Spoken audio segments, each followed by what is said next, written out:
परमेश्वर का धन्यवाद। इस समय 2024 को विदा करके हम 2025 में प्रवेश किए हैं। परमेश्वर का धन्यवाद के साथ आज हम उस दिन को बहुत आशीष के साथ आगे बढ़ेंगे करके विश्वास के साथ हम चल रहे हैं। तो आज हम कुछ वचन को मनन करेंगे। जब 2024 को सब रात 9 बजने के बाद एक एक्साइटमेंट हो जाता है, अभी जल्दी 24 से हम 25 को जाने वाले हैं। मन में इतना खुशियाँ भरता है, चलो हम एक नया साल में प्रवेश करेंगे। नया साल हमारी ज़िंदगी में आशीष का कारण ठहरे, इस विश्वास के साथ हम जाते हैं। कुछ लोग चर्च जाते हैं और कुछ लोग पार्टियां मनाते हैं, कुछ लोग घर में सब परिवार के साथ खुशियां मनाते हैं।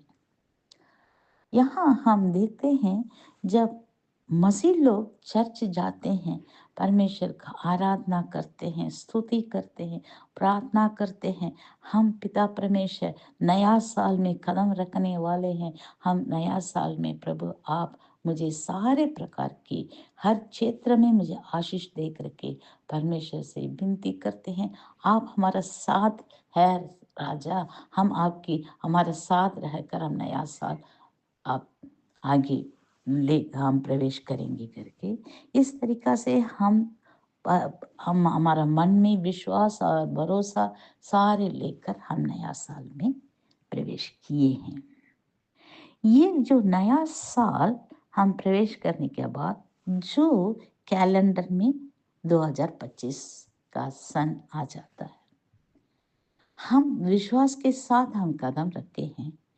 कुछ बात ऐसा है, हमारा 24 में कुछ काम रुका हुआ है, कुछ कमी घटियाँ है, कोई समस्या है, वो सारी चीज़ को हम चाहते हैं हम 24 में 25 में परमेश्वर हमको हाथ बढ़ाएगा, आशीष देगा, हमको कृपा मिलेगा, हम आगे जरूर विजय पाएंगे। वो बीमारी क्यों ना हो, वो आर्थिक स्थिति में तंगी क्यों ना हो, ऋण क्यों ना हो, और कुछ व्यापार में उन्नति के लिए हम सोचते हैं। सारे बात को मन में रखकर हम परमेश्वर के साथ और हम क्या कहते हैं, प्रभु आप मेरे संग है, मुझे आगे मुझे ले चल करके। इसमें परमेश्वर कुछ रहस्य बात को हमको सिखाता है और समझाता है। ये रहस्य बात क्या है? मैं तुम्हारा संग साथ रहना चाहता हूँ, कभी नहीं छोड़ूंगा, न कभी तुम्हें त्यागूंगा, मैं सदा तुम्हारे साथ रहूंगा। तो ये बात के लिए हम देखेंगे वो रहस्य बात क्या है। वो रहस्य हमारे जीवन में प्रकाशित हो जाएगा। हम उस रहस्य बात को हमारे जीवन में लेकर हम आगे बढ़ेंगे। जरूर परमेश्वर हमारा संग हमारे साथ रहेगा।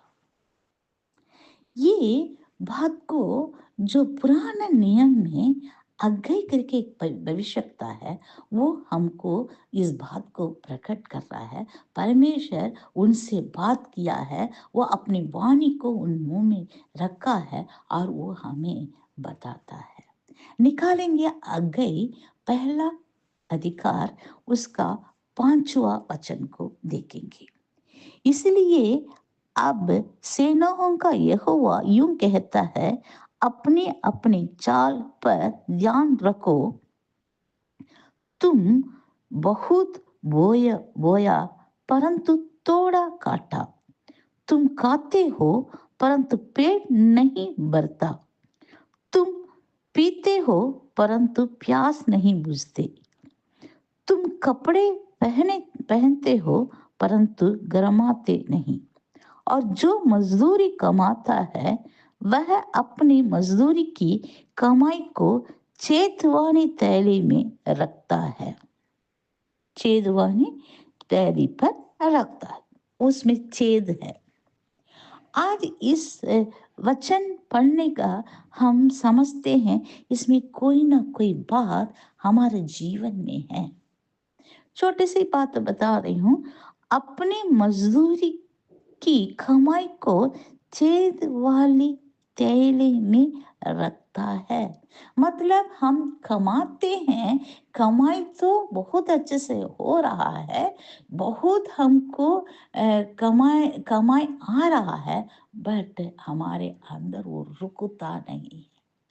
कहीं ना कहीं वो कर्ज में, नहीं तो बीमारी में, नहीं तो कोई कारण से वो हमारा हाथ से निकल जाता है।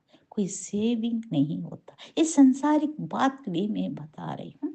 वैसा ही जो हमारे जीवन में ऐसा ऐसा स्थिति रहता है, हम परमेश्वर बोलते हैं, परमेश्वर मेरा इस क्षेत्र में मुझे मेरे कमजोरी को दूर कर, ऐसा करके हम प्रार्थना करते हैं। तो यहाँ वो बोल रहा है, तुम्हारा तो कितना भी बोया है, जितना भी मेहनत कर रहा है, कितना समय दे रहा है उस क्षेत्र में, बट उसमें थोड़ा ही तुम पाते हो। हर दिन अपने व्यापार में तो समय ज्यादा देते हो, और तुमको क्या मिल रहा है? थोड़ा ही मिल रहा है। इसका कारण क्या है? कभी मिलता है, कभी मिलता भी नहीं है। समय वेस्ट हो जाता है, क्योंकि समय क्या है? मनी, पैसा। Time is equal to money. तो हम ऐसा हम समझते हैं, और हम समय देते तो भी हमको उसका प्रतिफल कम, नहीं तो मिलता नहीं है। इसका आगे भविष्यवक्ता ने बोल रहा है, परमेश्वर उससे बात करता है। वो क्या बोल रहा है? सेनाओं का यहोवा तुमसे यूं कहता है, अपनी अपनी चाल चलन पर सोचो। क्या बोल रहा है यहाँ?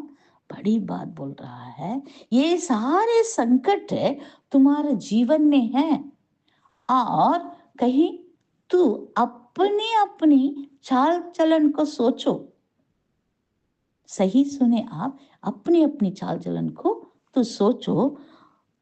पहाड़ पर चढ़ जाओ और लकड़ी ले आओ, और इस भवन को बनाओ, और मैं उसकी देखकर प्रसन्न होऊंगा, और मेरी महिमा होगी। यहोवा का यही वचन है। ये क्या बोल रहे हैं? ये सारी समस्या तुम्हारे पास है, बट तुम्हारा चाल चलन को क्या करो? चाल चलन पर सोचो। और तो पहले क्या करो? पहाड़ों पर जाओ, लकड़ी काटो, और में और उसमें भवन बनाओ, और मेरी महिमा होगी। यहोवा का यही वचन है। तो मेरे लिए भवन बना,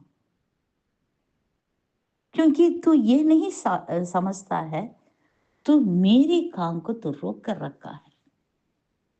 इसलिए नया नियम में यीशु बोला है, पहले परमेश्वर का राज का खोज करो, ये सारी चीज तुम्हें मिलेगा।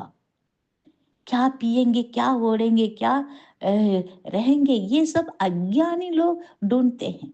तो पहले परमेश्वर को क्या करो? परमेश्वर का राज का खोज करो, ये सारे चीज मैं तुम्हें दूंगा। पुराना नियम में आज्ञा वाला इस चीज को हमें बता रहा है।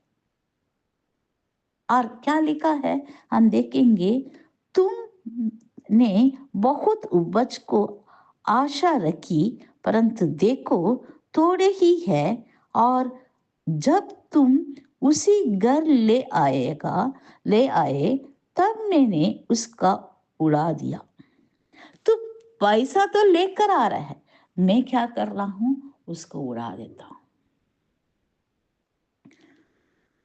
ऐसा क्यों हुआ? तो सोचा होगा, मैं तो सारी चीज को लेकर आता हूँ, सारे चीज में करवाता हूँ, फिर ऐसा क्यों हुआ करके तुम्हारे मन में ये बात आ रहा है। क्या इसलिए नहीं कि मेरा भवन उजड़ा पड़ा है, और तुमने से प्रत्येक अपने अपने घर का दौड़ा चला जाता है? यहाँ सब स्पष्ट रूप से बता रहा है, तू तो क्या कर रहा है, लेकर तो आ रहा है, मैं तो उड़ा देता हूँ। बट ये बात इसलिए हो रहा है, तू अपने अपने घर, अपने अपने अभिलाषा, अपने अपने सोच, अपने अपने विचार, अपने अपने कमाई, अपने अपनी समस्या, इसी का पीछे मन लगाकर दौड़ाते रहता है।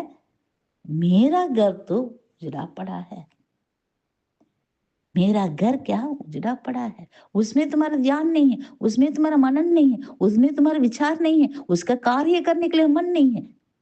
ये चीज को यहाँ बता रहा है। तो हम इस चीज को आज बहुत गहरी बात को समझना है। मेरी आज्ञा से पृथ्वी और पहाड़ पर और अन्न और नहीं दाख मत पर और ताजे तेल पर और कुछ भूमि से उपजता है उस पर और मनुष्य की घरेलू पशुओं पर और उनकी परिश्रम की सारे कमाई पर भी अकल पड़ा है।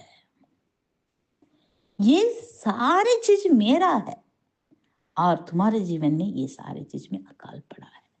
ये मेरे हाथ में है। मेरे प्रिय भाइयों बहनों, यहाँ परमेश्वर कुछ बात को हमें बताता है। ये बात बता रहा है, तूने सारे चीज अपने 100% तू कर रहा है, बट करने के बाद भी तू उसका तुम्हारे जीवन में अकाल पड़ा है। इसलिए अकाल पड़ा है तो अपनी अपनी सोच पढ़ रहे हो और मेरे प्रति, मेरे भवन के प्रति तू ध्यान नहीं रखते हो।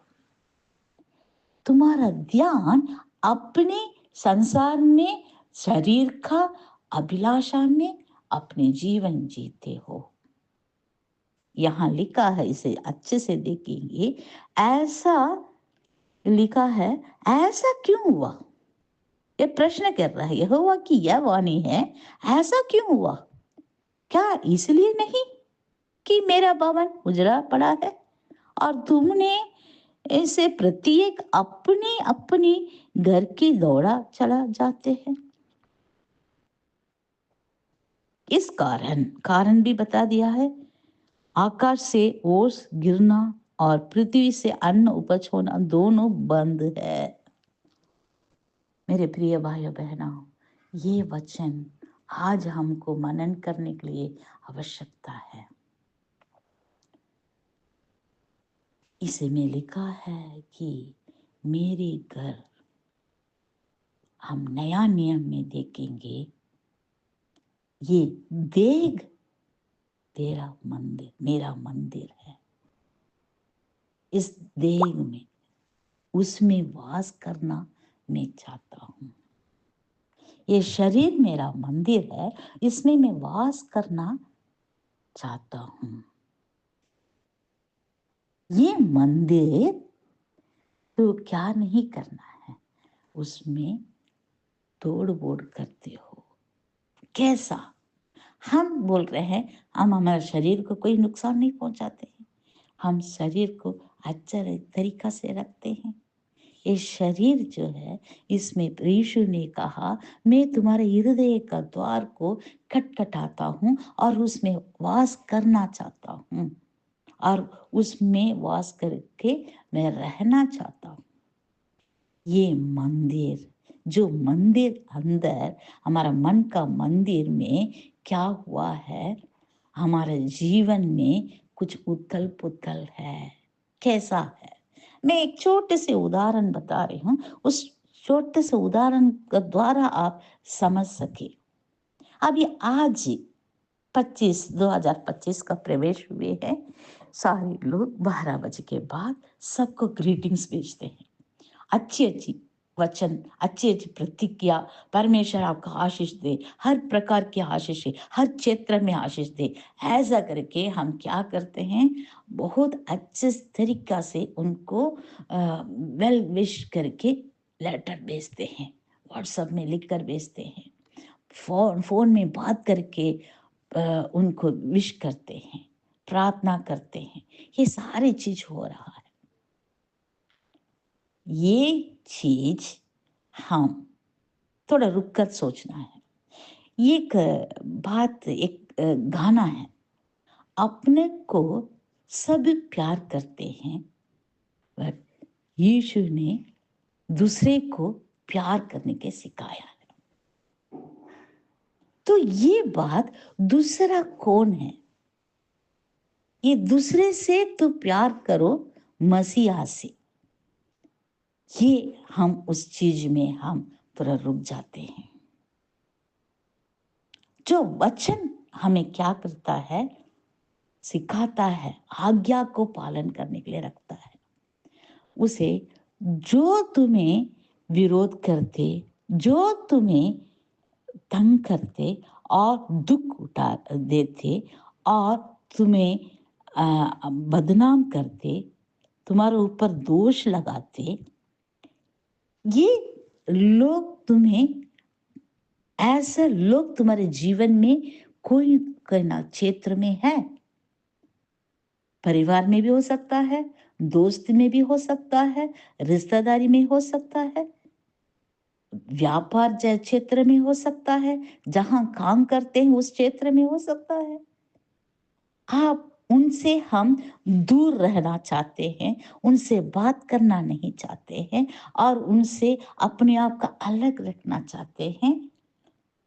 तो ये सारे चीज को यीशु ने बोला, दूसरे से प्यार करना सीखो मसीहा से, मसीह से। क्यों मैं इस बात बोल रही हूँ? वचन में लिखा है, तो अगर बहरी से प्रेम करो। तो हम अपने लोगों से प्रेम करते, अपने परिवार से प्रेम करते, अपने रिश्तेदारी से, अपने दोस्त से, अपनी बात को मानने वाले से हम ज्यादा प्रेम करके उनका आशीष देते हैं, उनके प्रार्थना करते हैं, उनके वेल विश करते हैं और नया साल में उनको मुबारक देते हैं। और वचन में लिखा है, तू अपने बहरी से प्रेम कर, तुम्हें बदनाम करने वाले से प्रेम कर, तुम्हें धोखा देने वाले से प्रेम कर, तुमको तंग करने वाले से प्रेम कर। इसी में हम वंचित हो जाते हैं। वो कैसा कर सकते हैं? इसलिए यीशु द्वार है, यहाँ दो मार्ग है, एक चौड़ा मार्ग, एक सकरा मार्ग। चौड़ा मार्ग जो हमको अपने लोग है, उससे हम खुशियां बांटते हैं, खुशियां रहते हैं और एक चीज करते हैं। वचन ये कहता है, तो सकरा मार्ग में आओ। वो तुम्हारा मंदिर में, जो मन मंदिर में क्रैक है, वो मंदिर क्या कर रहा है? वो भवन इस क्रैक के कारण मरम्मत का जरूरत है। एक नया साल में तू इस मरम्मत को पूरा कर। तू, तुम्हारे अंदर उनके प्रति नफरत नहीं है, कड़वापन नहीं है, क्षमा भी करता है, भूल नहीं पाता है। तो उनसे भूलना तुम्हारा बस की बात नहीं रह रहा है और उस जगह में तो अपने आप को अलग करके रखने की कोशिश करता है। धन्यवाद रहित, क्षमा रहित लोग हृदय में हम रखते और हम क्षमा नहीं कर पाते, नफरत को रखना नहीं चाहते हैं, बट नफरत क्या करता है? छुप जाता है और कड़वापन छुप जाता है। समय समय पर वो लेकर, जैसा सांप निकालता है वैसा निकलकर वो बात को गर्माहट में बातचीत हो जाता है। इसलिए प्रिय भाइयों बहनों, हम इस बात को ध्यान देना है, मेरा मन मंदिर कहीं ना कहीं टूटा तो नहीं है, उसको बनाना पड़ता है। यहाँ परमेश्वर ने ऐसा क्यों हो रहा है? ये मेरी भवन उजड़ा पड़ा है और तुमसे प्रत्येक अपने अपने घर को दौड़ा चला जाते हो। तुम्हारा मन की मंदिर उजड़ा पड़ा है और तू अपनी उसको नजरअंदाज कर कर तू क्या कर रहे हो, अपनी अपनी घर को नया तरीका से घर, नया तरीका से परिवार, नया तरीका से तो क्या कर रहे हो, बनाकर उसी में खुशी रहना चाहते हो। इसी बात को यहाँ कहलाता है, तू अपनी मन, जो ये देह मेरा मंदिर है और उसमें मैं वास करना चाहता हूँ, एक पार्ट में तो मरम्मत करना नहीं चाह रहा है, उसको बनाना नहीं चाह रहा है, तो वचन का अनुसार चलने नहीं चाह रहा है, तो क्या चाहता है, मेरी मन के मुताबिक मैं जीऊं, मैं जो सोच रही हूँ उसको मैं करूं, उसी में मेरा आनंद है, मैं उसी में परमेश्वर के निकट जाऊं।